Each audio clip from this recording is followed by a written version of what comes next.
আসসালামু আলাইকুম। সকালবেলা ঘুম থেকে উঠে দুয়ারে বসে চলুন মেশিনটা স্টার্ট করে দিলাম।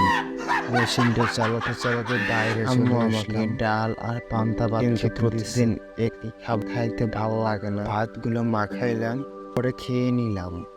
খাওয়া দাওয়া শেষ, আম্মু রেডি হয়ে গেছে। এখন আমরা যাচ্ছি নির্বাচন ভোটার কেন্দ্রে, আমরা ভোট দিতে যাচ্ছি। আম্মুকে গাড়িতে উঠিয়ে দিলাম, আর গাড়িতে উঠে আমরা সবাই ভোটার কেন্দ্রে চলে এসেছি। আর আমার বন্ধু মিলে আম্মুকে বের করে আম্মুকে কেন্দ্রের ভিতরে পাঠিয়ে দিলাম। আর আসে নয়, কারণ আমি কিছুদিন আগেই ভোটার করছি। বাসায় চলে আমি ঘুরতে ঘুরতে অনেক দূরে চলে এসেছি। আমাদের ভোটার কেন্দ্রের পাশেই আর কি, পাশাপাশি। তো এখন আমি দিকে যাবো, দেখবো ফলাফল কি এসেছে।